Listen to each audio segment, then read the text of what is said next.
Okay, here we go. Hi, everybody. Hi, how's it going? Hi, Kyle. How are you? I'm hanging in there, Ryan. Hanging in there, buddy. Well, I just want to say that Creed Season 7 is off to a pretty good start. It's about the same numbers as the Rocky Balboa season, so that's good. I mean, I thought maybe people would have jumped ship for the Creed coverage. Maybe people did, and maybe people came on board just because it is Creed. I don't know, a bit of both, but the numbers are about the same. Same ish. You got them addicted. They're addicted to the podcast now.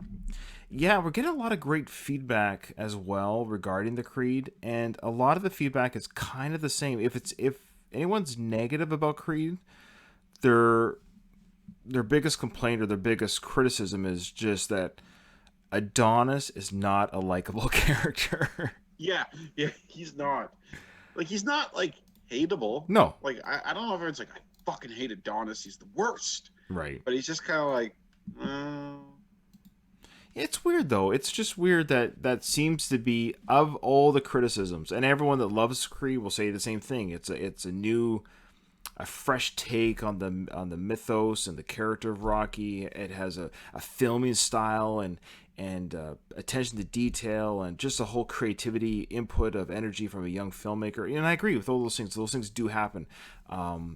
It would be great to see a Rocky film directed and written by Quentin Tarantino. Can you imagine?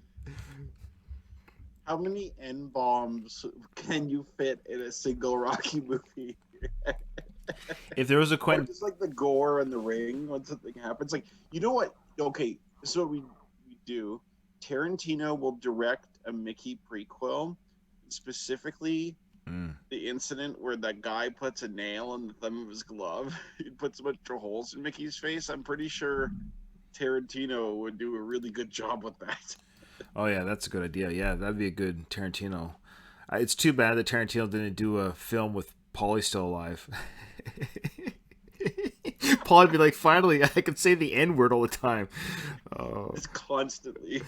yeah, Tarantino. That's one of the criticisms people have of him is his usage of that word as a white man. But that's neither here nor Well, it there. is really, yeah, I don't know. I like Yeah, I Tarantino. do I'll too. I say love him. that. I love his movies. I like his films, but if you're sensitive to that, I can see your point because it's like it's really it seems to be getting more and more.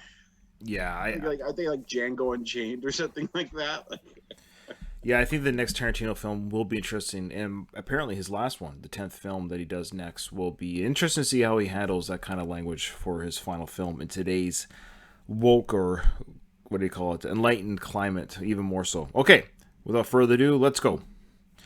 Welcome to Going the Distance, the Rocky Series podcast, Season 7, Episode 3 of our Creed coverage. We're currently covering the movie Creed, or as some people like to say, Rocky 7, which I think as we go further into the Creed franchise, that's going to be less and less used. I know when Creed first came out, a lot of people referred to it as Rocky 7, but it's kind of diminished now. yeah, I it's not enough about Rocky to justify calling it Rocky That's fair, yeah. personally, but that's just my opinion. I don't know. All right, Kyle, we got some emails. Oh, People love this segment, and if people don't, they haven't told me. But all right, this is from Barry Walker. I think on Twitter he goes by Baz. Speaking of which, get your Twitter ready there, Kyle. I don't know oh if yeah, yeah, yeah. yeah, yeah. Okay, it goes, yo, Ryan and Kyle. Hope you are both well. I'm a little behind in the podcast, but as you say, Ryan, it's never too late to email, which is true. Look at that. So in season one, when you say only joking, I see what he's going. He was talking about season one, silly guy. Oh, Baz. I was Uh, like, oh shit. He goes, just really wanted to email to say as a massive thank you for the last 6 seasons. Whilst you clearly enjoy doing it, we, the listener, get the easy part in that we just have to listen. Thanks, Barry. For me, the quality of the show has always been its ability to feel like friends who sit around having a beer talking Rocky. Ryan, while you're the captain of the ship, you have the ability to make the listener feel like a worthy crewmate. Part of the Navy pun. No, that's great. I love it. Hence, we feel a part of the show, even when you're questioning people's English or knowledge of Rocky Cake. That's great. I love that.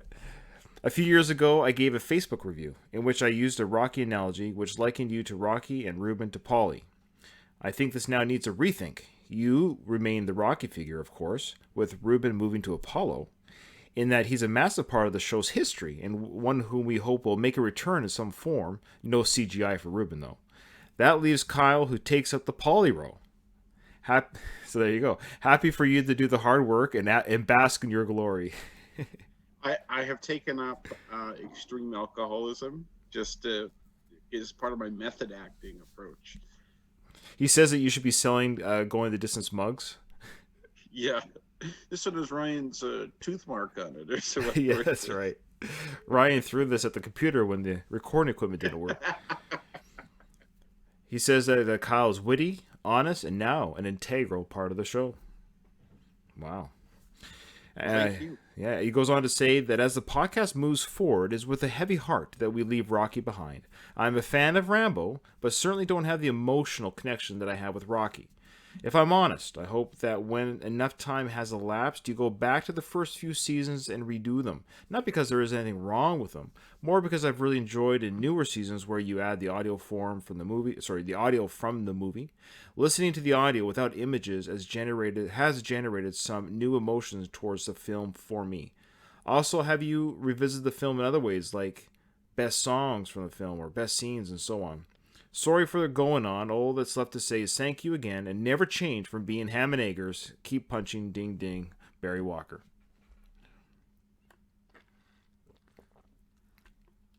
Those are the kind of emails we live for. Thank you, Barry. That's very kind of you. That's truly kind, and we do appreciate it. Appreciate it. All right, Hector, our favorite wrestler. It's titled "Still Not a Bad Episode." Wow. Hector goes, "Hey guys, trying to squeeze in this email and trying to work, take care of my mom during this COVID thing, hustling my YouTube channel. It's a bit taxing on time. So Ryan, I think I can relate, as I've seen you've been hustling your podcast. It's not as easy as people think it should be. I honestly think all the audio internet mishaps on the first Creed episode made it better. You remember we had a lot of trouble with that first recording? Yeah. Yeah, he thinks it made it better. All the, quote, I don't know what's going on, and frustration paralleled in a way with what's happening in the opening scene of Creed. In that he goes, and that opening scene, it always gives me chills. It's one of the better openings to a Rocky-related movie. I know for myself, sitting in the theater, it set the pace, and my expectations were high from that movie. Did it meet set expectations? I'll wait until you guys finish your review of the whole movie before I say. I was all behind Kyle's explanation and theory on Adonis being an illegitimate child until he didn't. It's okay, I remember reading this. He goes, Kyle, he was with you on the storyline that Adonis is a bastard son of Apollo. He's with you on that until isn't that in the movie? Yeah, no, but that you liked the way it was written. Oh, okay. That it was written that Apollo was stepped out on Marianne. That you were happy with that writing. And then he says he was behind you. He was with you until you didn't know that Duke Jr. was Duke's son. Oh. He goes, come on, Kyle! Exclamation. It goes, come on, Kyle! You can't do that to us, Kyle maniacs. Get it together. Home team, he says. It was really unforgivable. You guys take care, keep the great work, and keep Canadian. Orale. It's like a Mexican or Spanish, sorry. Orale. Hector Canales. Anyways, I love Hector. He's so cool, man. I would love to meet Hector one day. Hector's the best. All right. Speaking of the best, though, we have all of our regular writers are great. They're actually becoming part of the show. I talked to my mom about the podcast, and even she refers to Greg as Greg the First and the other Greg, and they are they're part of the show. So here actually is from Greg the First. He says, Ryan and Kyle just finished episode 1 of season 7, and I could not be happier that you guys are giving these movies the same treatment as the first 6 Rocky movies. I'm looking forward to the change in scheduling as well. So he's talking about our bi-weekly releases, because he says that this will allow his emails to get to you in between recordings instead of way late after the fact. So he kind of likes the idea that they're a little bit closer. So yeah, this kind of works. He just listened to episode 1 and now he's hearing an email on episode 3, so that's not too bad of a turnaround. He goes, just a few quick comments on episode 1. Oh boy. Greg the First always likes to tear us apart a little bit. Always constructive criticism, always well thought. In fact, we've said that he should be on the show, but he doesn't. I don't think he wants to come on the show. I think he's just happy, like, sounding superior to us via email than coming on the show. So here we go with with. We should have some kind of scene where it's like, you know what, Greg, you're the talent to become a good podcaster. But instead of that, You became an emailer. you keep a cheap second-rate emailer. Yeah, that's right. It's a waste of life. It's a hobby. He goes, number 1, I love the filmmaking in Creed. That is not a slight against anything that Stallone or Avildsen did in the past, but I think Ryan Coogler is incredibly talented, as well as it shows right away in the prologue that leads into the title card. It's a well-done sequence, and I'll try to point out other places where I think the film shines along the way. One is coming up in your second episode with the fight sequence in Mexico. Coogler films. Now, I didn't know this. So, I mean, obviously, Greg the First is a Creed expert, and I didn't catch this, but he did, and I'm happy to read what he caught so we can talk about it. He says Coogler films all three fights in this film differently. If you pay close attention to the first fight, which we've already talked about this previous episode, the camera stays outside of the ropes the entire match, as if the camera is a spectator to the fight, just like the audience. That will flip in the Sparino fight, where the camera stays in the ring and over the shoulder of the fighters the entire match, which is done in one take also, yeah. And then the final fight will switch things up once again for a more cinematic filming style. So there you go. Point 2, you touched on Ludwig Göransson's score, and I think it is also really well done. You won't really notice it until later, but the way he's able to give Adonis his own theme while also weaving in all of Bill Conti's tracks from Rocky is seamless. Point 3, I know that the two of the main sticking points with Creed for some fans of Rocky is Apollo's infidelity and Adonis's likability. I know you've already touched on both, but here's my 2 cents, he says. On Apollo stepping out, he says, I think it's both believable and realistic, and I think the film is very careful to acknowledge that Apollo was not perfect, but without tarnishing his legacy. Rocky makes a point of still saying that Apollo was the greatest, and I think that character is treated with respect he deserves throughout both this movie and the sequel. It's true. I don't think we ever lost respect for Paul. I don't think I ever did. I think it just stung a little bit. That's all. But I don't think I ever thought less of him as a fighter or as a champion. Yeah, I never did. I don't know. People do stupid things. Oh yeah, of course. It's like. Oh, go ahead. Yeah. I think we talked about this, but someone in his position. See, with me, I don't have women throwing themselves at me all the time. So as much as I could say that I would never do that. Right. I'm also not in a place where I could if I wanted to, so it's a little hard to judge. Yeah, I've never had anyone throw themselves at me, but it is hard to judge. Like, imagine if we were popular.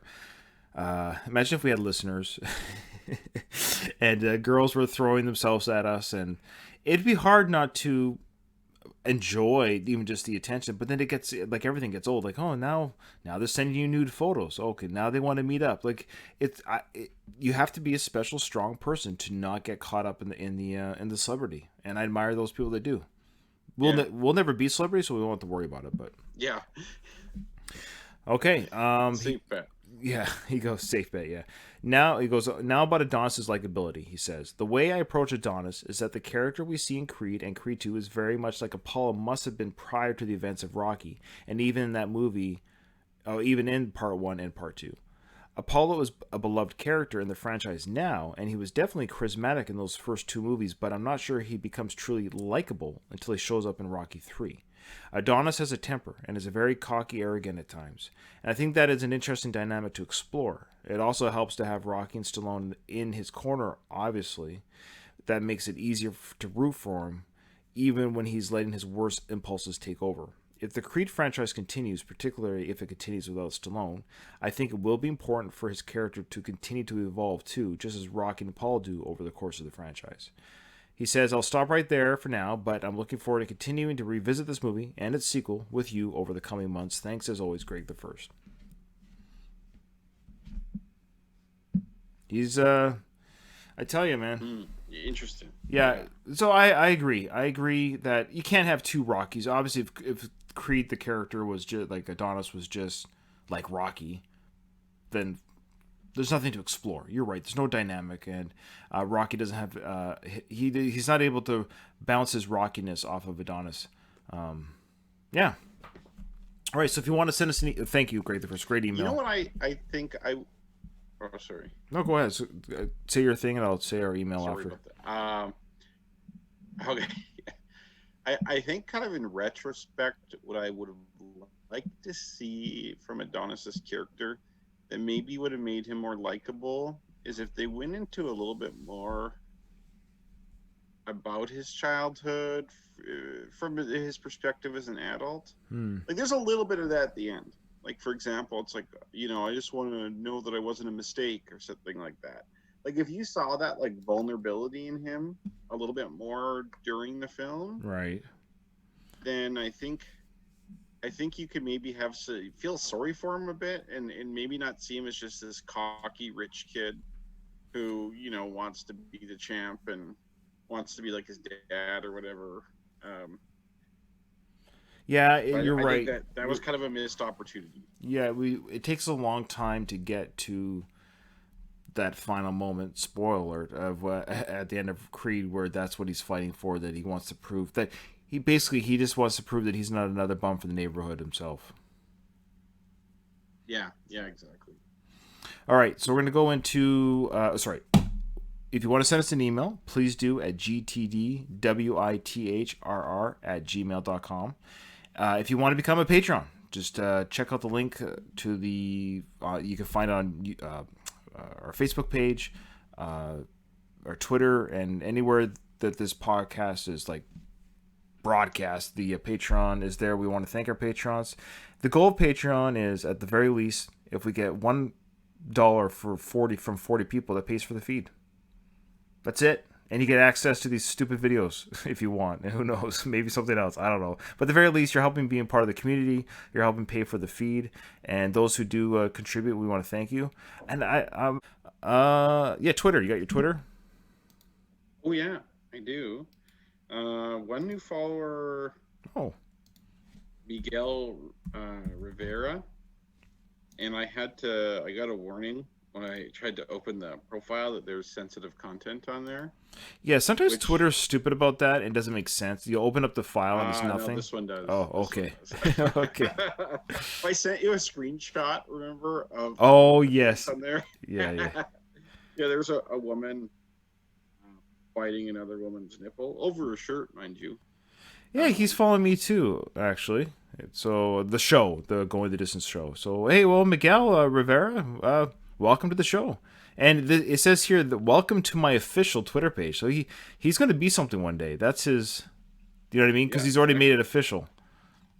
I'm looking over the rest of his feed. It's not too bad in terms of NSFW content or anything. Yeah, so those who are seeing this on our Patreon video will see. I'm about to open it here. This profile may include potentially sensitive content. Here we go. I'm gonna follow you back, Miguel. I just looked at the nipple biting one, and then I was like, "Ooh." Oh, he's a huge. This is like one of those Twitter there accounts. It is. But now that I've looked at the rest of it, it's okay. Oh, well, there's some. Okay. There's a few not safe for work pictures. We'll stop it there. He's got a few not safe for work pictures. But not that bad though. But he's definitely a Sly fan. He's definitely a Sly fan. So welcome to the show and welcome to the feed. And if you want to follow Miguel Rivera, just be careful. You don't open up at work. All right. No iTunes reviews. We haven't had one in like 2 months. Come on, you bums. iTunes is like the number one listened to format of the show.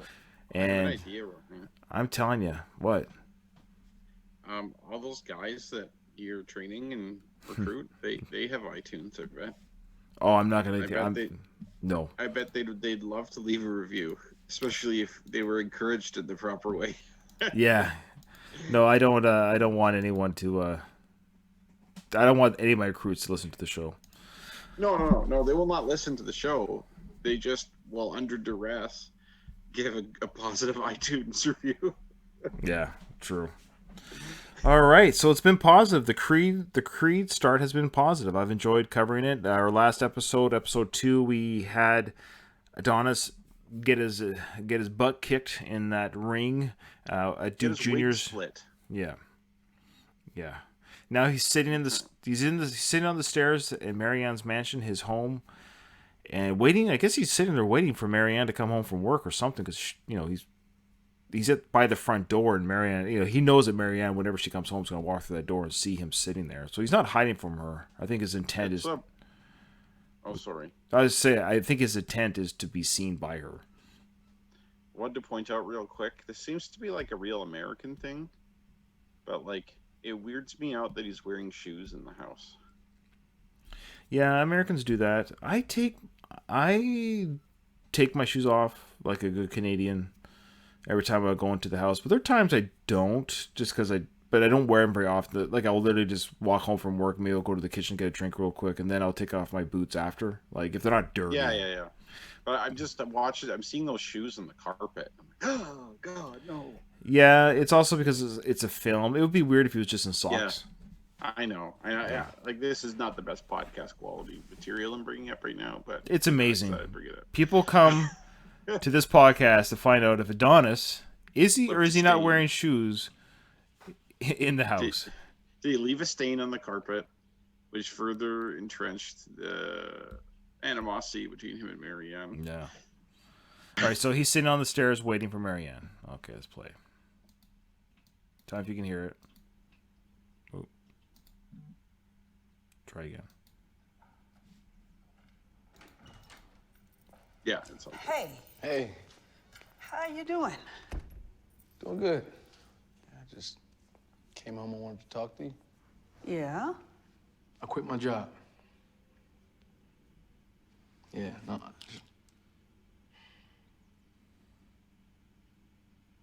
Where'd you get this? Mexico?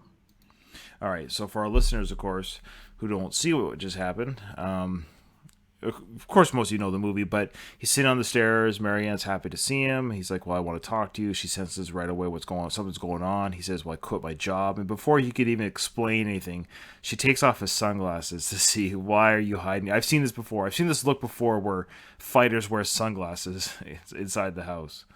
Yeah.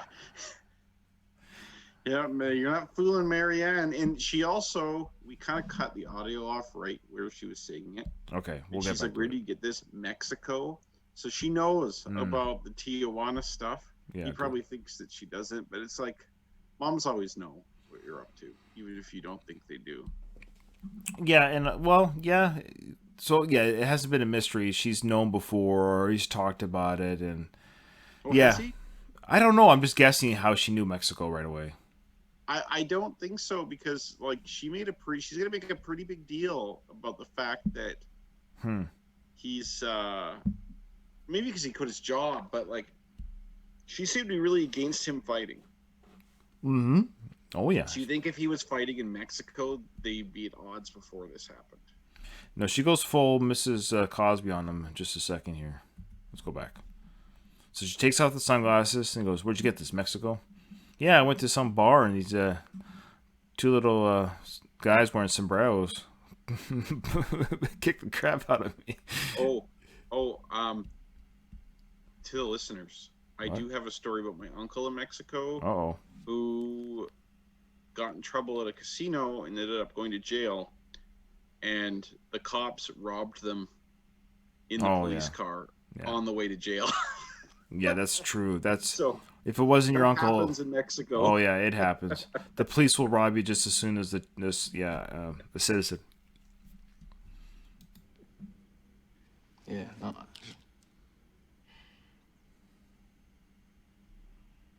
Where'd you get this? Mexico? It's not that bad. It's not that bad.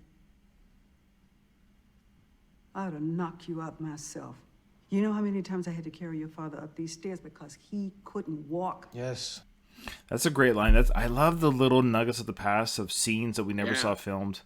And as a total Rocky nerd, I just pictured, like, because we sometimes forget the life that these characters live outside the movie screen. The idea that, Apollo, probably specifically after the Rocky fights, he was destroyed.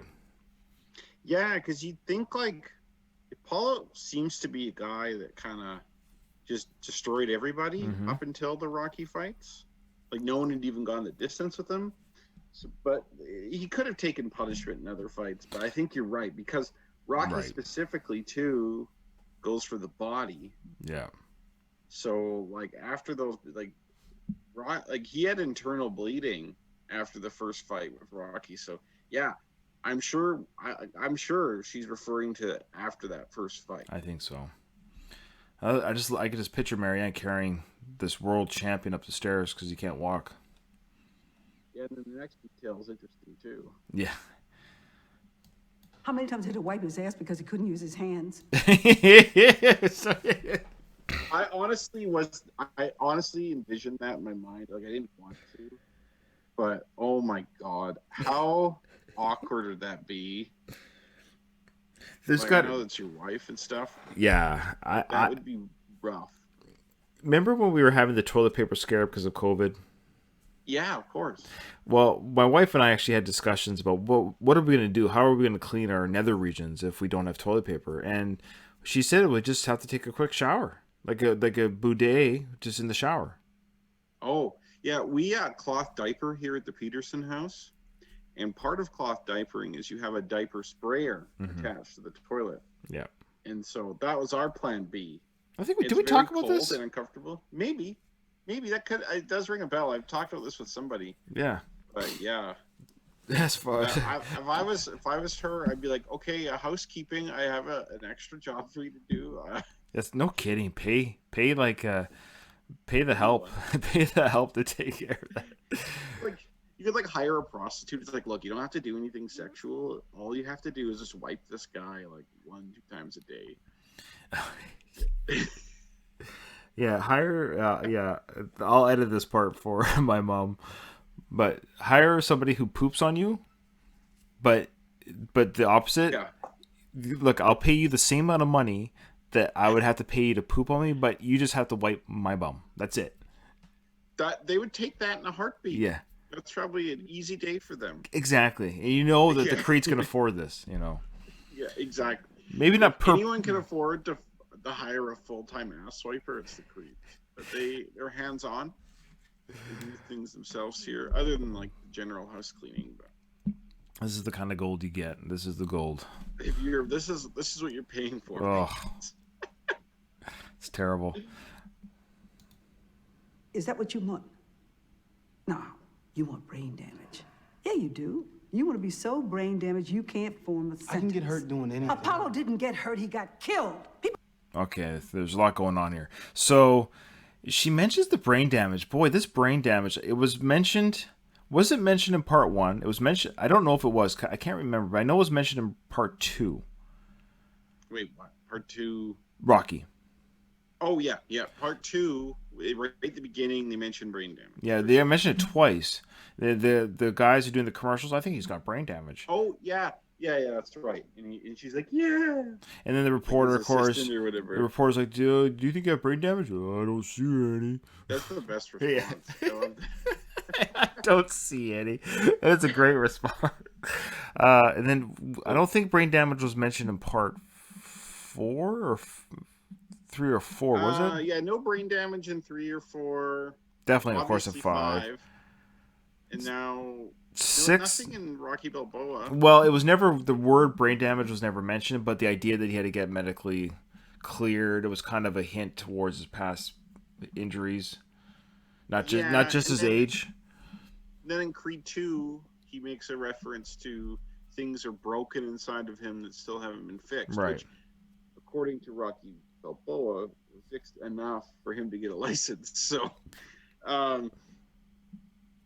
yeah, well, it's a legitimate concern. Yeah. Your head is not meant to be hit that often, that hard. So, Of course, he gives the classic response that a young person gives.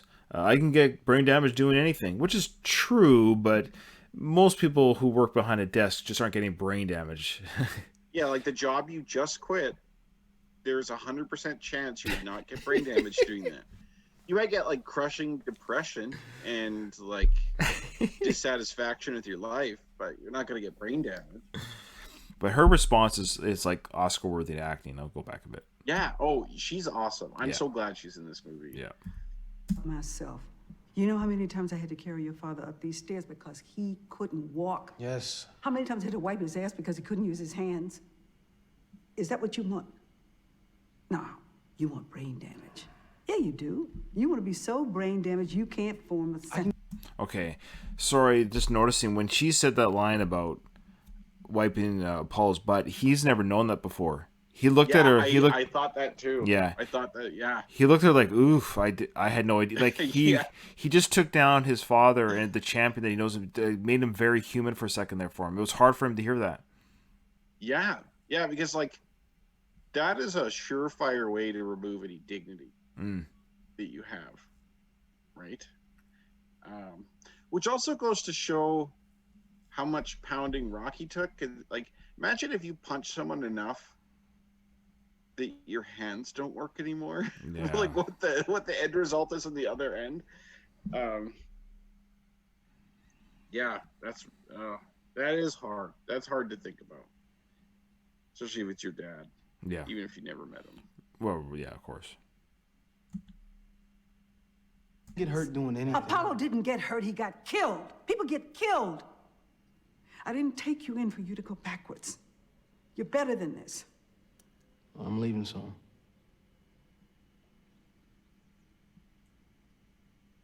I'm going to be fighting full time now. So I want to tell you face to face. Well, this is tough. You know, like we're new to their relationship on screen, but we obviously recognize they have a mother-son relationship. We've seen that she's taken him from a dangerous society, a dangerous living condition. And this is what's upsetting to her, is that she took him from a system where he was fighting, though it was, not allowed. But it was a violent upbringing, and now he sees her adult son saying, well, I'm going to, rightfully choose a pathway that's both violent, scary, and that which your dead husband did. It's going to upset her. And this is one of the reasons why I think Adonis is so unlikable, because she just had a heartfelt, although angry, but she's expressing concern for his welfare. Mm-hmm. And she also mentions how she took him in, which was a huge deal. Like, she changed his life for the better completely. He doesn't do anything to make her feel better at all. He doesn't thank her for what she's done. She doesn't acknowledge that her feelings are valid. And it could be because he's young and he just doesn't know that kind of stuff. But he's just like, yeah, well, I got to be fighting full time now. And I just wanted to tell you, so see ya. Like, it's true. Even watching this, I was like, boy, why is he being so cold about it? Like, it's a weird response. Shit. Like, I give him credit for saying it to, like you said, I'm saying it to your face. I didn't want to do it in an email or text. Obviously, you deserve to hear it from me. You deserve to be angry at me now. And he could even just said that, like, I understand your anger and frustration, and my choice to do this was not designed to hurt you. Yeah, exactly. And it could be a testament to, like, oh man, I don't know if I want to say this, but like, a lot of young men, especially I've heard a lot of like young black men in America especially, are not like the best with like sharing their feelings. Sure. And being emotional or anything like that. That's not to say they don't have feelings and aren't emotional, but just expressing that. I don't know how true that is, but he is young. He has that background there. Oh, he's 29. He probably just doesn't know how. Well, maybe yeah, even I forget 30. He's 29. I keep thinking he's early 20s because that's when you would kind of. No, but I think even in the film, he's no younger than 25. He's anywhere between 25 and 29 easily. Well, the film's 2015. Right. Yeah, and he was born in like 85. Yeah. Yeah, 30. so which is really late to start boxing. Just like Rocky. Yes, he's not that young, so I can't give him a young pass here. No. By 30, you should kind of know that sort of thing. Mm-hmm. And what is he doing still living at home? Like, I know it's like an awesome place, don't get me wrong, but he could have said he said home, but it might not be his house. Well, he was watching films in the basement. Yeah, because he goes over visiting. But... Yeah, I think it might have been. Yeah, it's hard to say if he lives here or not. I think we're led to believe he does still. Yeah, there's no evidence that he doesn't. Right. but there is evidence that he has, but it's still kind of inconclusive. But yeah, I don't know. Okay, so I'm gonna rescind the age pass because by 30 you should know a little better. Yeah. I'm gonna give him the background pass a little bit, although he's been in a background that's kind of more like privileged for a long time, so it's going to be hard for me to give that to. This definitely a check in the unlikable column here. This is where you first start to, conversation. yeah, this is kind of where you first don't like him a little bit, other than his little bravado in the ring. But you're like, oh, okay. But now you're kind of being a dick to your mom. Yeah, and like Marianne's so nice. She is a likable character. Yeah, and she's hurt, and she shows it here. Yeah. You are your father's son, and you're part of him. But it doesn't mean you have to be him. I'm gonna call you. Listen, you want to be in somebody's ring? You don't have to call me. She's hurt. She's hurt. You could tell when she says you don't have to be him, he had kind of like a little moment where he wanted to say something, but then didn't, which makes me think he does have these feelings. He just does not know how to express himself that way. Right. Or he's choosing not to. But yeah, I think she's understandably hurt. And I think he's feeling a little hurt now because basically she's just saying, look, I wouldn't say she's disowning him, but she's like, if you're going to do this, don't bother having a relationship with me. It's too hard for her to watch. She doesn't want to hear. She hates the sport. Well, yeah. And it's like... It took her husband. Also, she probably knows in the back of her head, too, if he becomes good at fighting, which she probably believes he will be, then... like the C word is going to come out. Not that C word, but like the creed, because you know what I mean? Like that'll bring everything in the spotlight. Right. Which it does. Because right now he's Adonis Johnson right now. Yeah. Yeah. And so it's got to like, it's bringing up a bunch of old stuff from the past. And it's just a reminder of what happened to Apollo. It's just, yeah, that's a bad situation.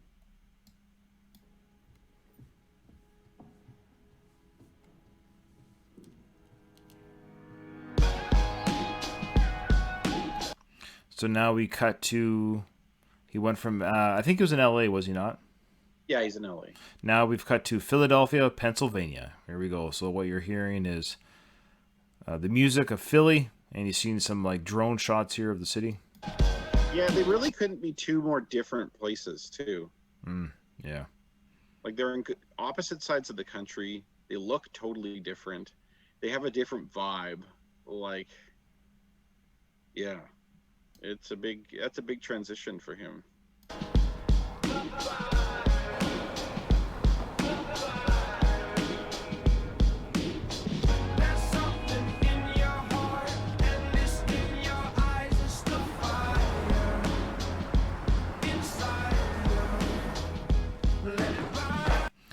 So he looks around some of the scenery of Philly, taking it in the cab ride. And it looks like he's got himself a little apartment ready to go here. It's already been arranged. I wonder what kind of cash flow he has access to. Good question. I'm guessing if he lived at home and he worked till 30 and wasn't a moron, then he probably saved a lot of money. Okay. Plus, I'm guessing Marianne gave him a little allowance. Yeah, because he says that he's going to fight full time, so he's probably taking into consideration, I'm not going to make money until I do make money as a fighter. So you must have something put away. Yeah, he already have something saved up. He might have a trust fund or something too that Marianne set up for him like way before. But I don't think money's an issue for him. No, he never seems to talk about it. He never talks about it. But he's not living large either here. Like he found a fairly modest place. Yeah, and I wonder if he could afford something even better, but again, he's just not because he wants to live smartly. Yeah. Oh, you know what's interesting? If you're interested in boxing and how fighters live, Anthony Joshua gives a tour of his apartment. Anthony Joshua is the heavyweight champion. He is worth tens of millions of dollars. Wow. and he's lived in the same place. He has like shittier furniture than Adonis has here. Oh wow. His room is like a coffin. He's like, yeah, it works. Yeah, it's all good. Like, Wow. it's interesting. So if you're interested in that, I recommend going on YouTube and taking a look at that. Okay, yeah, thank you. Yeah, I will. Yeah, and if I'm ever at the crossroads and start feeling mixed signals like Morse code, my soul start to grow colder than the North Pole. I try to focus on the whole of where the torch goes. Shine. All right, so 15, almost 16 minutes into the movie. He's in his apartment. He's looking out the window, taking in the scenery of his new residence. And then we cut right away, quick cut to the Philadelphia Art Museum, bottom of the steps to the Rocky statue. Here's our first image of the Rocky character in Creed. And I'll just mention real quick, those were single pane windows, which means in the winter he's gonna freeze his ass off. Big Oh, wow. time. Anyway, There's that statue. yeah, Great shot. Great moment. This is the first time in a Rocky film that the statue has been shown at the bottom of the stairs. yeah, yeah. They didn't show it in Balboa. Yeah, they didn't show the statue at all in Balboa. Yeah, and it was still at the top in Rocky 5. That's right. Oh, yeah. There you go. Right as an I remember I was example of- thrilled to find that statue when I was there. Oh, I yeah. didn't know it was at the bottom. I just like went around the corner. I'm like, holy shit. I wonder how many Creed viewers who've never seen the Rocky films or even were aware of so much of the Rocky films, even as a character. Because there were some young, let's just be honest, a lot of the new time viewers of Creed were probably black, like who didn't know Rocky. There's probably I would say the majority of Creed viewers. It was a very successful film in the theaters, and it was large part to the Rocky fans, yes, but also to the black community that showed up to this film that was directed by a black director, up and coming director. And same with Black Panther. I guarantee Black Panther was as successful as it was because it was a movie for that voice and for that culture. And Creed is the same thing. So it's interesting when I see this Rocky statue. I was just curious how many were like, who the hell's that guy? Yeah. Why? It's like, oh, Philadelphia, there's lots of good boxers there or something. I don't know. Someone's like, did he make the Liberty Bell? It's like Joe Frazier looks weird there. Yeah. That's weird. a champion, taking the Oh, then we see, of course, tourists getting their photos taken with the statue. That's cool. advantage, never copping out or canceling. Burn like a chariot, learn how to carry it. Maverick, always above and beyond average. So the dad took a picture of his kids at the statue. I really hope they took a picture of the dad before he left. I really hope he already had his photo taken. Yeah.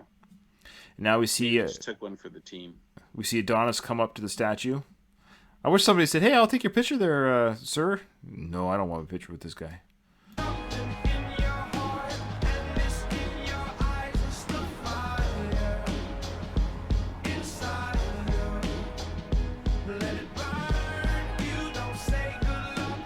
So we just see Adonis do a quick little look at the statue. What do you think is going through his mind as he's looking? Well, we know what's coming up next, but I guess I wonder what his thoughts are about I was Rocky. thinking that, I don't know what his thoughts are, but he doesn't know Rocky at all. Mm-hmm. He has no idea what Rocky's like. So, like, he might have seen Rocky interviews on YouTube or something Right. like that, but, like, for all he knows, Rocky could be a total dick. Or he could, you know what I mean? Like, he is, like, to me, I'd be, like, a little unsure of, like, okay, well, I'm going to meet Rocky. How's that going to go? Like, what's he going to be like? Is he going to be a cool guy? Is he going to be a total jerk off? Like, It's, I don't know. Yeah, it's amazing that he is able to meet him as we're about to get to here. Yeah, it's still a pretty big deal to be an ex-champion of the world. Yeah. You think, like, a lot of people would go into Adrian's over the years? Just, like, obviously the people eat there because they see Rocky, but I could just see people walking in just because, too. Right. Now, it looks like Adrian's restaurant has a new fluorescent lighting there of a sign. Was that there in part 6? I don't remember either way, but where's the sign that's, like, since 1995? It was Yeah. established 1995. I like Yeah, that sign. it's gone. Yeah, this looks terrible. That fluorescent light looks terrible. They should Yeah, have. that, like, fluorescent light that looks like they're selling adult videos in there or something like that. Well, maybe it's Paulie's collection. Yeah. They got Paulie's. They have in the corner of the restaurant. They have Paulie's corner. It's covered by beads. Man, I don't know if you remember this, but when Creed first came out, I saw it before you did, and you didn't want any spoilers. Oh and yeah. all I said was you're gonna see Paulie's porno stash, and I think you thought I was joking.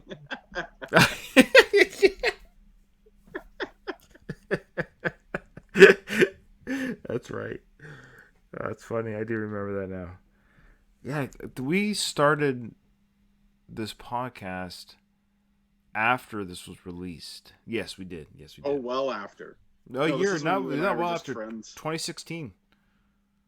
We started the podcast in 2016. This came out in 2015. So yeah, a year after. Yeah. All right, here we go.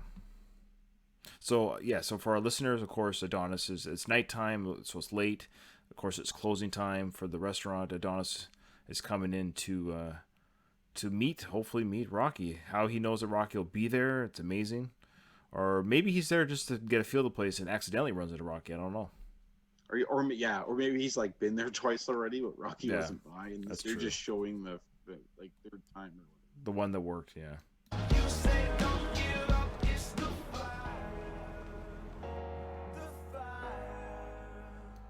So there's a great scene here of Adonis walking around. He's looking at the artwork, the pictures, the memorabilia.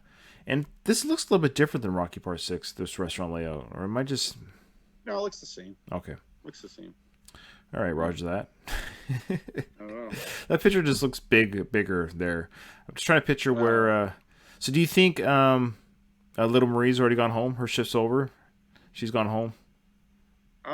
Yeah, it's weird that I never thought of that, actually. Like, what happened to her? Did she move on? I'd like to pretend she's still there. It's just... You know how there's just people in your life that aren't always a part of your story daily? It's just... She's there, but she's got nothing to do with this storyline. I like to believe she still works there. Maybe she went back to Europe to find Steps' dad. Yeah, there might be a movie called Steps, where they're looking for the Jamaican runaway father. You had a father. What was his name? Stevenson. We call him Steps. Oh man. Okay, here we go. So he's looking around, looking at the pictures and what have you, and getting a feel for the place. Of course, he's going to see one of his father and Rocky duking it out. Yeah, classic shot there. Rocky's coming up the stairs.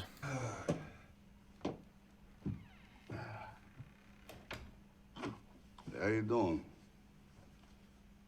This is taken from the 10th round of the first fight, right?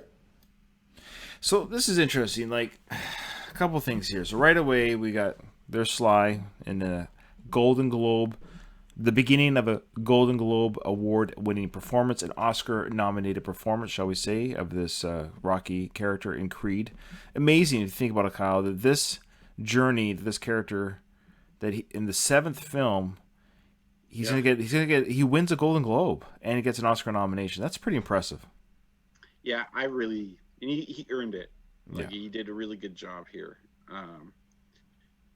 I like Rocky in this older mentor kind of role, and I think Stallone did a perfect job doing it. And he looks good here. Looks good. Yeah, they make him look a little older. Like, I like the glasses on him. Yeah. He normally doesn't wear glasses unless he like wants to read something. Or spell Del Rio. Del Rio. Yeah. He's got finished Which spelling is in the Del Rio. dictionary, by the way. Yeah, look it up, Rock. Yeah. And then, I don't know, like the shirt under the sweater and stuff. Like, he's kind of looking a little old manish right now. Yeah, that's how I wear my shirts, by the way. I wear a shirt under my shirts. So. Yeah, not anymore. And, so, Adonis, it's weird how he doesn't say, he plays it so cool. Like, Rocky, the ex-champion of the world, and somebody who's obviously very close to his father. Now, Adonis knows this, Rocky doesn't. Adonis didn't say anything polite, like, "Hello, Mr. Balboa, I'm just admiring this picture. It's my understanding that this photograph took place XYZ." He just doesn't say hello. Like, Rocky says, didn't he say, "How you doing?" "Yo, how's it going?" Yeah. Yeah, so he says, hello, how you doing? Adonis doesn't respond to the polite question that humans ask. Like, I asked how you're doing, you dick. Like, Yeah. Well, actually, how you doing is like often not a question. right, it could have been But like, then you say like, "How's it going back?" or something. You don't but just like change the subject to like whatever you. Yeah. but anyway, so he's pointing out that he knows exactly what moment this picture in the fight is, like showing that he's just not another nerd from the neighborhood. He knows the importance of this fight. Good call. How'd you know that? I heard about a third fight between you and Apollo. Behind closed doors. So right away, he's just throwing out like, "Hi, I'm a Rocky nerd." There was a third fight that you had. Brian, you're breaking up. Test, test, test. 1, 2, 3. Test, test, test. 1, 2, 3.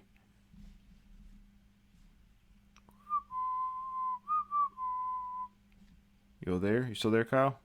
Oh. Kyle, you there? Earth to Kyle. Earth to Kyle. Don't hang up, Kyle. Just let the buffering take care of itself. We still have internet. Alright, Patreon guys, just be patient while this internet thing figures itself out. Oh, he's calling me. Oh, there you are. You're back. Oh, hey, yeah. Sorry. Yeah, you froze up at some point. I just heard nerd. Oh, just wait. You're broken up now. Just wait 1 sec. Oh, there you are. Okay, you're back. Let's just give it a second. We good to go? Am I still there? You're still there? Yeah. Okay. So, yeah, I just said that he drops a bomb on Rocky right here, just saying, yeah, there was a third hidden fight that you had with Apollo. Tell me about it. And so he knows by asking that he's asking a question. It's like those movies where it's like, if you're from the future, or if you're really me, tell me something about myself that only I would know. You know what I mean? Like, so he's dropping a bomb on Rocky that will get Rocky's attention. So he's gone from admiring fan of the Rocky memorabilia and fights of the past to saying, hey, I'm not just a casual fan. I'm going to ask you a question that only a handful of people know happened, i.e. your wife, Apollo, maybe Tony. So yeah, maybe Marianne. Oh, Marianne must have known because Marianne must have been Marianne. Yeah, Marianne told him. So here we go. So he asked that question. Of course, like now Rocky is like, okay, this is a different cat. That true? How'd you hear about that? Who won? So Rocky, look at him here. He's like, how'd you hear it? Like, he's not joking around. Like, how'd you hear about that? And then Adonis It'd keeps... be like someone saying, it's like, hey, remember that time you looked at gay porn at 4 a.m? And you're just like, what? And then he tells you the exact title. that you're watching. And you're just like, that was supposed to be a secret. So, yeah, he's like, his face here is like, now he's asked who won. Who won the fight? And he's asking both as Adonis, but also for the fans. We don't know who won. Yeah. I always thought Rocky won, of course. Because, you know, he was just training for the whole fight. And he's younger and he beat Apollo, technically. So I got a couple questions then about that. I realized that Okay, if they just had a sparring match where, like, points were decided, then... yeah, of course Apollo beat him. Well, that's kind of what I'm getting at. I don't... Okay, so that third fight, I never imagined or thought of it being other than maybe a little bit more than a sparring match. Because they were wearing protective headgear, were they not? No, they weren't. Oh, they had the mouth guards they had in. the one on the body, and they had the mouth guards, but they for sure didn't have head. Yeah, they didn't have headgear. Sorry, they had the big jock protector of things. Like, yeah, so their balls wouldn't get hurt. Which was weird. Like, it's not like Rocky's face looked like it did after the first 2 fights. Like, he had a black eye. And that's a whole other discussion, because why did his kid aged 4 years between Rocky 3 and 4? Well, his kid's not really human. He's like an extraterrestrial observing humanity, and his age is in the quantum continuum, keeps doing stuff, and But you could also argue we're led to believe the events of Rocky 4 in the opening did happen right after the events of Rocky 3 with the sparring match. But you could argue that sparring match could have taken place 4 years later. yeah, but then, well, yeah, it had to have some time later because Rocky was healed from the clubber fight. True. Yeah. Or you But could then it's also like- argue, but you could also argue that this was something they did all the time. Well, but then it's like that was his favor. So I it's know. like if he did it all the time. I'm just trying to make sense of the kid aging. No, you can't. Okay. Okay. It's impossible. So back to this question, who won? Now fans in their seats. I was one of them, like, yeah, we're gonna find out. We're gonna find out kind of who won that, because they both have a match each. Rocky 1, Rocky 2. Yeah, I'm disappointed. Obviously, some things are better left a mystery. Well, and that's the other argument. When he gives the answer, there's still people amongst fans who think Rocky was lying. Yeah, there you go. Okay. So it's still kind of a mystery. It still kind of is. But I now that I think about it, though, Apollo, like, considering it wasn't like a fight till the knockout, probably, Right. then yeah, Rocky probably got smacked around a bit, and then even though he learned all his speed and agility stuff from Apollo, I think he's still Rocky. It's kind of a secret. What'd you say your name was? I love it. It's kind of a secret. Still kind of speaking to the fans a little bit, like we asked the question, like, no, we won't know. We'll never know. It's kind of a secret. It was never filmed. We never filmed it on purpose. Yeah. And then now he's getting a little bit interrogation back. He's like, who are you? I'm done. Okay. Well, the girl said you wanted to talk about something. All right. So he says the girl says you want to talk about something. He's talking about Little Marie. I don't think he would refer to Maria as the girl. I know. I'm just trying to squeeze her in somehow. No, it's probably just some hostess there at the counter saying it could have even been a bus girl because he came from downstairs, or a cook. Yeah, and Marie could have got promoted to some sort of management position. Yeah, that's true. So maybe she wouldn't be here this late, or if she was, maybe she'd be downstairs. Or maybe Agents has branched out. Maybe she's running Little Marie's. Yeah, exactly. So let's just go back here. Their conversation's quick and dirty here. Let's go back. Who won? It's kind of a secret. What'd you say your name was? I'm done. Okay. Well, the girl said you wanted to talk about something. Yeah, I want to talk to you about training me. Training. I don't do that stuff no more. Sorry about that. Listen, it's getting kind of late, kid, so I'm gonna close up. So he says his name is Donnie, which was stupid. Well, I don't know why he didn't say his name was Adonis. Or Dawn. Does anyone call him Donnie? No one has yet, and that's a weird thing to call yourself, Donnie. But anyways, and the other thing that I know a lot of lovers of this, but this is Stallone is acting is great, and maybe it's not Michael B. Jordan's fault with some of this, but this dialogue is so fast and unnatural. It's like, I'm here for you to train me. It's like there's no like, hey, look, this is going to sound crazy. It just takes 3 seconds to say that. And just say, look, I know this might sound out of nowhere. You don't know me from Adam, but I actually came. This is kind of how Adonis works, though. I can't. If you think about it. I guess, but it's not Because working. Adonis is like, well, yeah, okay.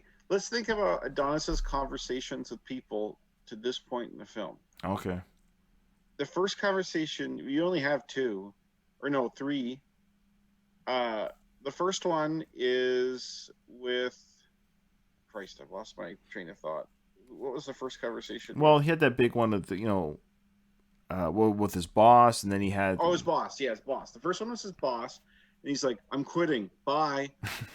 Nothing. And then the next one was with Tony's son, and he's like, "Hey, I was thinking you could drop everything you're doing with this guy who's going to fight the champion soon and train me full time." Right. Like, I know. You know what I mean? Like, yeah, he just there's no there's no there's no foreplay. He just goes right for the climax. He just goes for it. Yeah. So yeah, that's why Bianca is always like irritated with him and stuff. Go, don't get me started on Bianca. How good was he? Apollo? Yeah, he's great. He's a perfect fighter. Ain't nobody ever better. So how'd you beat him? So great question. And I will give Donnie credit. He is asking questions that we all want to know. Meaning, tell me about Apollo. How great was he? And Rocky gave the best Rocky humble answer. He was the best, perfect fighter. And then Donnie asked, well, then how'd you beat him? In Rocky 2, how'd you beat him?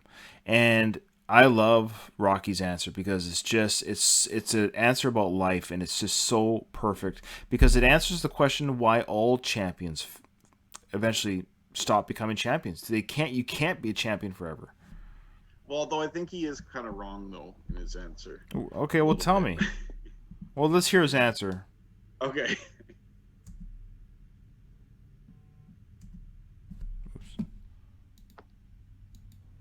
Time beat him. Time, takes everybody out. It's undefeated. So he said time beat him. Now let me explain my thinking of what he's saying, and maybe this is what is obvious, but maybe I'm missing it because it's so obvious. He's saying eventually, like you become, let's say you become a karate champion, Kyle. You're the karate champion of your local area, sure, and you beat opponent after opponent after opponent in month after month after. But eventually there will become a month where you just can't do it anymore. Your body can't do what it did when you're 30 or 35. One day you'll be 80. And so time will take you off. Like for these fighters, these young and up and comers, you just, whether you're a professional wrestler or entertainment wrestler, whether you're a hockey player, it just goes without saying age. That's what you're referring to. Time eventually weeds out everybody. And he's absolutely right. He's absolutely right that time weeds out everyone. Time is undefeated. You were right too. However, that is not why Apollo lost. Apollo did not lose to Rocky because time defeated him. In that fight, Apollo was in excellent physical condition. Mm-hmm. He was well trained for that fight. He had everything going on. He dominated Rocky throughout most of that fight. Apollo his ego defeated him, and he insisted on getting a knockout and was stupid. It fought toe-to-toe with Rocky. I got you. I know what you're saying. I know what you're saying, but I could argue that time itself put Rocky in that place. You could argue, and I'll also say this: even Apollo admitted that it was time to beat him. He says, "Come on, Stallion, you beat me by 1 second. 1 second." Well, that's time. I know. Countdown time. I'm just saying. Yeah, I know what you're saying in that, but Rocky's just. Long story short, he's just saying. At some point, every champion has their time, and it's over. And he's right. He's right. Like, in reality, if Apollo would have beaten, like, if you would have played it smart and won the fight in Rocky 2, he would have been knocked out by a clubber, or Ivan Drago would have killed him in 85. Like, it would have come anyways. Time would have beaten them. Time beat Apollo in 85 yeah. when he lost to Drago. So, he's right about time. It's just, he's wrong about why Rocky could beat him. Anyway, I got to lock up. So when Mickey died, he came and talked to you, right? So he's just throwing Rocky trivia. He's like, he's like, I'm not gonna let you leave until I, rehash the whole Rocky franchise on you before you lock up. Hey, remember Rocky? Remember that time when you were in the dressing room and Mickey died and you lost to Clubber? But you lied and said you won, and then when Mickey died, remember that? Remember when he told Adrian? Cried for like 10 minutes. You remember when he told Adrian? Remember when he told Adrian that was crazy. That you were afraid for the first time in your life? You were afraid on the beach show. Remember that? You were wearing yellow. Remember when you drove your Lamborghini and you had Robert Tepper playing in your head? You remember? Remember that time you threw the helmet at your own statue? You remember when the visor broke off? That was awesome. Remember when he took Adrian to the zoo because retards like the zoo? You remember? Yeah. Remember that asshole that drove Gazzo around and he was always a dick to you? And it was because of his prostate, apparently. It's like, how do you know every detail of my life? Remember when Paulie said that he doesn't like people like me?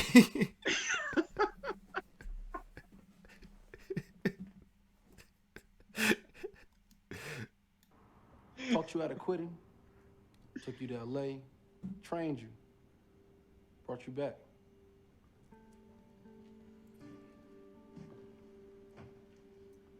How do you know all this?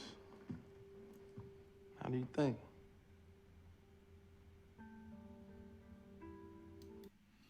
So he's looking at the picture. So after he is asked, "How do you think Rocky looks?" at the photo of Apollo, looks back at Adonis. What are you, like a cousin? It's a fair question because in Rocky's mind, he knows Apollo's children. He knows who Apollo's children were at the time of his death. So he's not going to automatically think, "Oh, you're an illegitimate son." So he's like, "Yeah, are you a nephew, a cousin?" He's my father. No, Ed. I don't believe you. Call Marianne. Marianne, his wife. The house number still works. Okay, so this is huge because okay, so we've talked about this before, but this is another indication that the falling out between Marianne and Rocky after the events of Rocky 4 was she said that she was angry that she lost friends and family. We have to assume that Rocky was part of that deal of being lost. I guess, but I don't think they're ever friends. Maybe. Well, no, You Rocky don't see it ever. Like, his Marianne's never there, again. This except for the. Ruben and I talked about this, that there's a movie that we never saw of Adrian, her life outside of Rocky's purview, Paulie even. Yeah. There's stuff that they have lives outside of the fighter's life. And they had friends, social circles. But what I'm getting at is that Apollo and Rocky were very close, at least on screen, and enough that, Apollo called Rocky when he's washing his car with the robot. He's like, "Hey, I'm going to come over and let's hang out and talk." And the son called Apollo Uncle Apollo. Yeah, and like Marianne wasn't there, but maybe she was there. Like, Well, there's it's not in the scene. but why type of would thing. but why would Robert Jr. Why would he say "Good night, Uncle Apollo"? If it was, but Marianne never came around. I don't know. That's weird. Some people are weird with that uncle shit. Yeah, I know. But But, the point I'm making, so we have to assume that the Creeds and the Balboas were friends until the death. At the death, Marianne had a falling out with the Balboas, didn't contact them anymore, because Rocky is very confused here about Apollo only has 2 children, and then he's like, "Well, call Marianne," and Rocky's like, "Oh, I haven't talked to her." Like, he doesn't say this, but he's like, "Marianne, like, why would I ask her?" Because what I'm saying is Marianne adopted Adonis in 1998, so we have to assume at least since 98, Rocky has had. I'm sure he hasn't talked to her since the funeral. Yeah. Because it's like, first of all, the only reason they're friends is because Rocky and Apollo were friends. Sure. It's like, what is he gonna call Marianne about, other than maybe check in on her or something?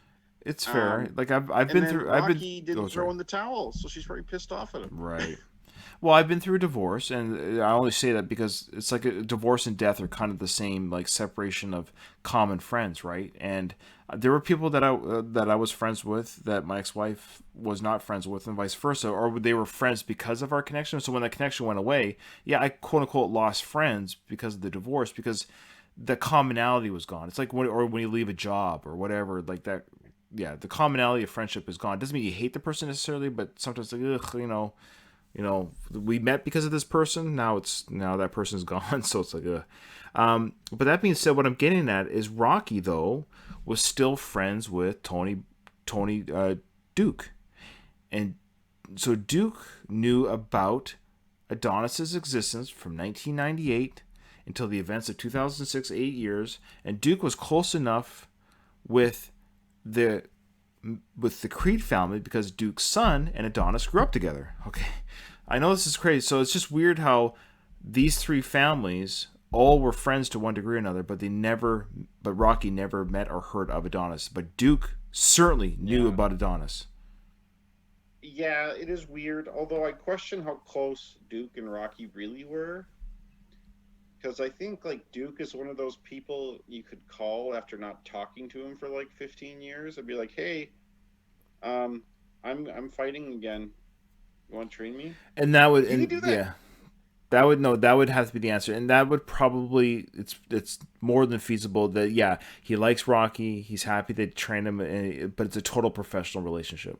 So when Rocky makes the call, look, I'm 59 years old, 60 years old. I'm going to fight Mason Lyon Dixon. I'm going to fight him. Would you like to come train me for old time's sake?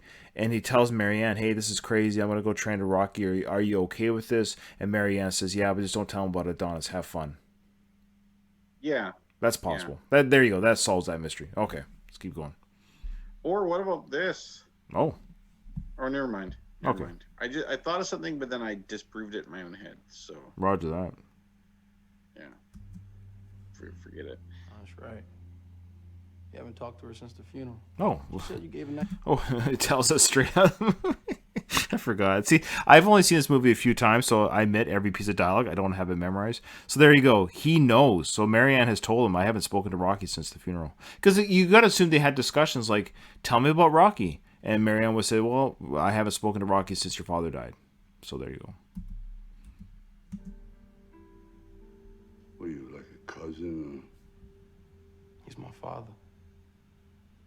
No, Ed. I don't believe you. Call Marianne. Marianne, his wife. The house number still works? That's right. You haven't talked to her since the funeral. She said you gave a nice speech, though. Well, I don't understand. He wants him to train him, but he's being a dick here. He's like, Yeah. that's right. You haven't called my mom in 30 years. And, but you gave a nice speech at the funeral, though. Like, woof. Like, okay, sure. Oh, sure. When do you want to start training? Tomorrow at 6? He gets a kind of joy. Like, there's like a certain smugness he has right now about being in a position where he's in the know and Rocky's not. Right. And he kind of likes just throwing out little nuggets like that just to see how Rocky reacts. It's almost like a power thing or something. Well, this is, again, It is likability. odd. He's not that. Yeah, it's like poor likability, and he's like, "Could you train me?" Like his social skills are like not the best. No, he's talking down to an elder statesman. Like, Yeah, but he should call him champ. That's what you're supposed to do. yeah. Like fighter to fighter, you should be referring to him as champ. Some sort of decorum of respect, but he's talking to an old man here, saying, "Look, like it was painful for a lot of people." And he's just like assuming that he was a jerk for not calling Marianne in 30 years. Yeah, although he could have anger towards Rocky because Rocky, especially if what he knows about Rocky is from Marianne, he probably has not heard Rocky in a positive light. And he probably knows about how Rocky didn't throw the towel he should have. Although I honestly don't think it would have made a difference, but Right. it's like, he's kind of one of the reasons his dad's dead, maybe in his mind. So I could see him having some like anger towards him, but then knowing that he's probably the best person to train you. So he's probably a little conflicted, but still, buddy, like, you got to work on your social skills. Agreed. Agreed.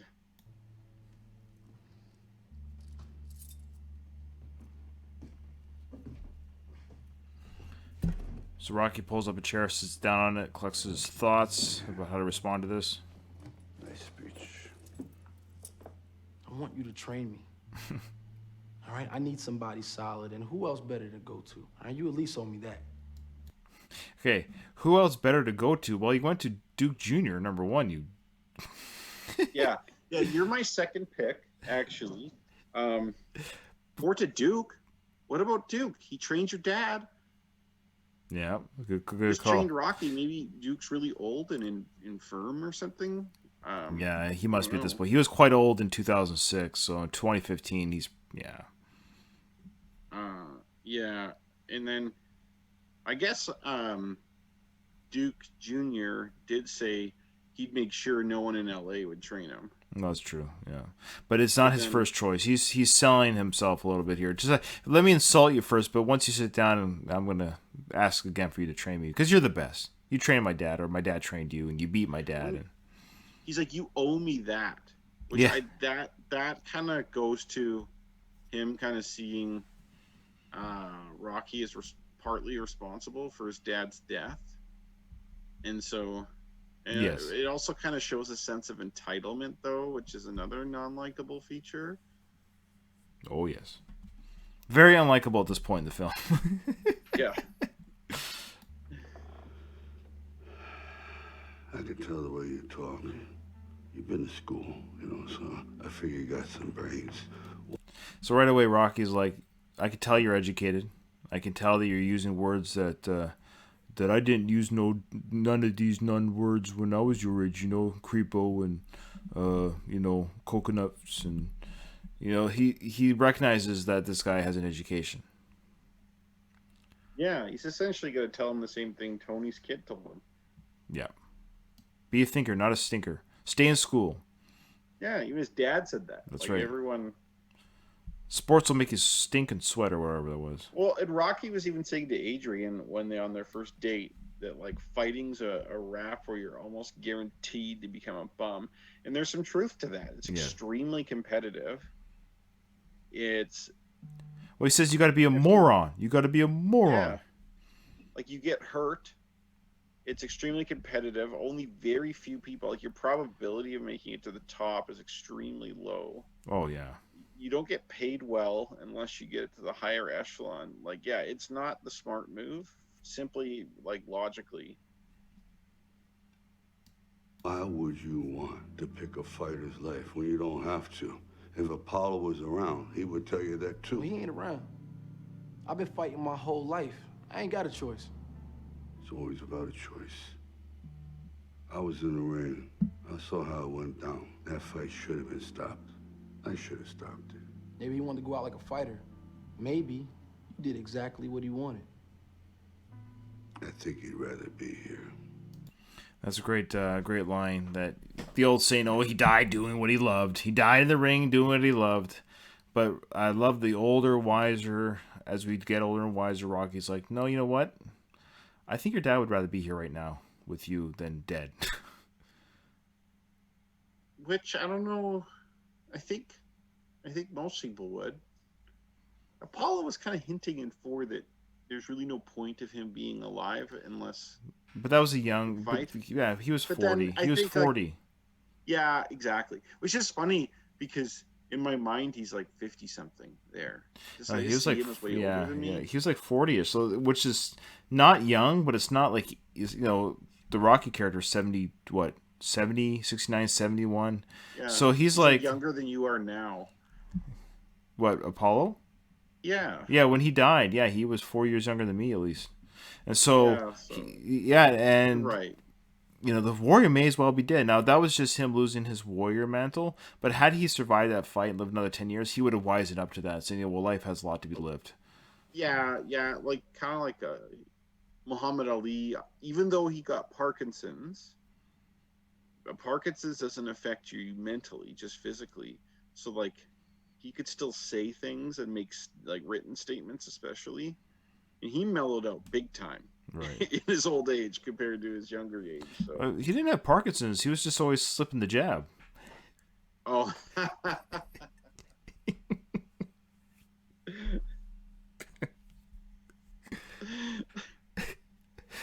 Sorry.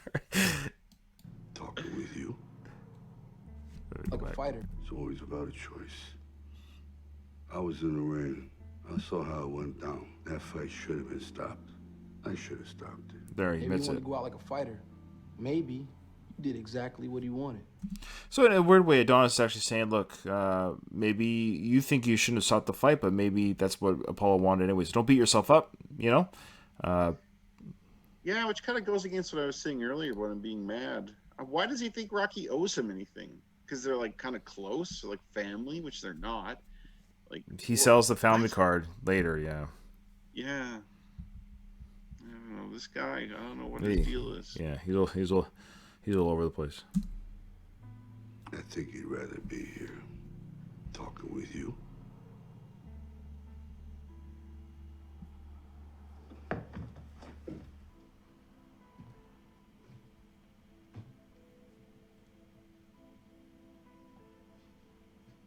There is a resemblance.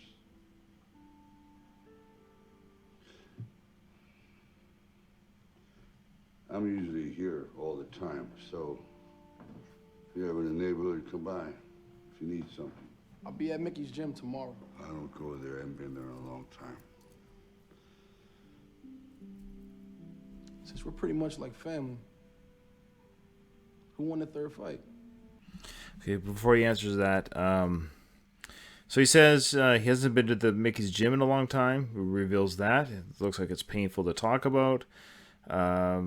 He mentions also that he is at the restaurant almost every day, all the time. He's one of those owner-operators who's always there.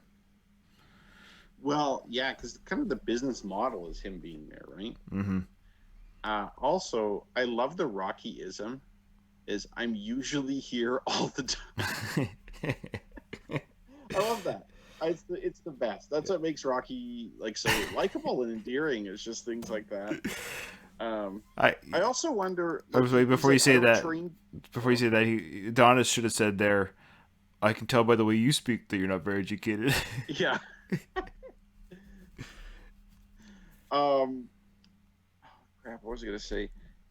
Oh, I'm sorry. You're talking about I'm getting Alzheimer's or something. I'm losing my train of thought so easily. you're talking about Mickey's Um. gym. You're talking about Mickey's gym. Oh, yeah, yeah. So Rocky says earlier he hasn't trained people in a long time, Right. which he hasn't. But it makes me wonder if he trained anyone after Tommy Gunn. No, I think we're led to believe both visually on screen and what we saw is last time. Yeah, there's no evidence he did. But like, Rocky Five was in 1990. Adrian's Restaurant was established in 1995. Right. So they still had to pay the bills. Rocky would have kind of trained people. Like he would have operated his gym at least for 5 more years. I think, yeah, Tip, like doing things around the gym and stuff, sure, but I don't think he trained anybody like full time for a championship run since Tommy. Maybe he just carried buckets of spit, Yeah. and then guys would just spit in there condescendingly and like purposely get spit on them. And then he'd bump into them and say, oops. You got nothing tougher to say than oops. Such a stupid. That's one of the worst parts of the film. All right. I know. That guy should have got like kicked out of the gym for being such a dick. But whatever. So Adonis says, well, since we're family, why don't you, so stupid.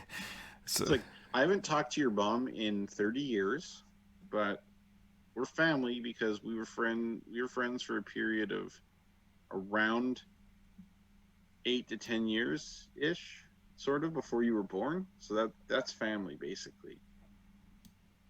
I love how Right. Rocky at this moment's has he caught on that Apollo stepped out on Marianne? Yeah, exactly. Because it's interesting because he's talking about he obviously has a relationship with Marianne. So I wonder what Rocky he has to piece together. Okay, Apollo had a kid outside of the marriage, but he's really close with Marianne. Like his mind must be spinning. Well, Marianne could have been just pregnant when Apollo died, and then since they haven't spoken, she could have pushed him out. Yeah. So for all you know, this could be Marianne's son. Yeah. Yeah. Yeah, that's fair. Which again was my storyline at the beginning. See how it doesn't make any sense here that he could be Marianne's son, and it wouldn't change this scene at all. No, it wouldn't change this scene. Maybe that should be our thing from now on. Does the scene change because of the infidelity or not? And this scene does not change because of it. I don't think so. It's not till the mistake comment he makes it like right at the end of the film. That's the only one where it's like the infidelity thing. Then you can plays just a change role. that line to I'm more than my father's son. I have my own legacy. Yeah, but that's way different though. That's a totally different thing. But whatever. A mistake. Like you think of like you're unwanted. Like if you're like the product of infidelity, your whole existence is like an inconvenience. Ugh. And All of our lives you know are what I inconvenience. mean? Like that's gotta fuck with you. This whole world is an inconvenience. Okay, let's hear the answer to the fight. You did. So that's the big debate now. Did Rocky lie? I see this is tough because Rocky, he never wants to hurt anybody. So did he tell the truth? I'm leaning towards that he did. I think he did. Because evidence would state that Apollo's a better. Remember, Apollo fights great. Sorry, Rocky fights great, but Apollo's a great fighter. This picture is not very flattering to Rocky. No, it's a horrible. Look at like Apollo's arm compared to Rocky's arm. It looks like the arm of like a Greek god compared to like an arm of like a 12-year-old. Yeah, it's like, weird. Rocky's arm compared to like a normal person would be impressive, but like compared to Apollo, there, it's like what the fuck? Like that's not even remotely comparable.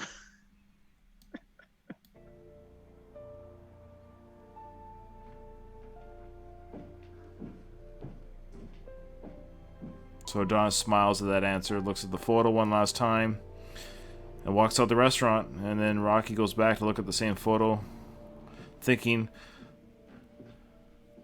of that last line that Apollo had, or one of the last things that Apollo said to Stallion. You know me, Stallion. I always think of something.